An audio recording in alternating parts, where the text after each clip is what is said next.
Hello guys, welcome back to BMRPkids Rocks channel. How are you all? So let's get into the video. ఈ రోజు మనం evening snack అయిన bread sandwich ఎలా తయారు చేయాలో చూద్దాం. ముందుగా ఒక బౌల్ తీసుకొని ఉల్లిపాయల్ని వేయండి.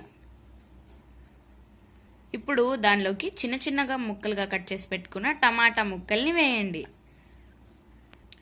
ఇప్పుడు దానిలోకి ఒక పచ్చిమిర్చిని కట్ చేసుకొని యాడ్ చేయండి. ఇప్పుడు దీనిలోకి కొద్దిగా కొత్తిమీరని వేయండి.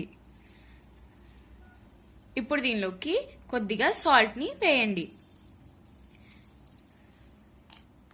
ఇప్పుడు దీనిలోకి చిల్లీ పౌడర్ని వేయండి. ఇందాక మిర్చి యాడ్ చేసాము, సో కొద్దిగా చిల్లీ పౌడర్ని యాడ్ చేయండి. ఇప్పుడు ఇవన్నీ మిక్స్ అయ్యేదాకా ఒకసారి మిక్స్ చేసుకోండి. ఇప్పుడు దీనిలోకి కొద్దిగా లెమన్ జ్యూస్ని యాడ్ చేద్దాం. లెమన్ జ్యూస్ యాడ్ చేశాక కూడా ఒకసారి మిక్స్ చేసుకోండి. ఇప్పుడు బ్రెడ్ పీసెస్ని తీసుకొని పక్కన పెట్టుకోండి. ఇప్పుడు ఇందాక రెడీ చేసి పెట్టుకున్న మిశ్రమాన్ని ఈ విధంగా బ్రెడ్ మీద ప్లేస్ చేసుకోండి.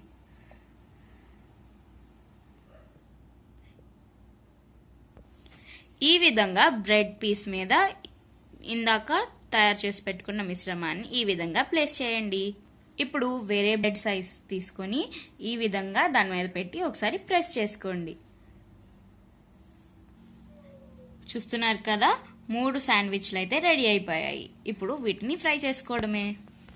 ఇప్పుడు ఒక ప్యాన్ తీసుకొని దాని మీద ఆయిల్ని యాడ్ చేయండి. ఇప్పుడు ఇందాక తయారు చేసి పెట్టుకున్న బ్రెడ్ పీసెస్ని దీని మీద పెట్టి ఫ్రై చేసుకుందాం. ఈ విధంగా 2 సైడ్స్ ఫ్లిప్ చేసుకుంటూ ఫ్రై చేద్దాం. ఇప్పుడు బ్రెడ్ శాండ్విచ్ రెడీ అయిపోయింది. దీన్ని సర్వ్ చేసుకుందాం. అంతేనండి, ఎంతో రుచికరమైన బ్రెడ్ శాండ్విచ్ రెడీ అయిపోయింది. మీరు కూడా ట్రై చేయండి. మీకు ఎలా కుదిరిందో కామెంట్ చేయండి. వీడియోకి లైక్ చేయండి, షేర్ చేయండి. అలాగే మా ఛానల్కి సబ్స్క్రైబ్ చేయండి. See you all in next video. Bye bye.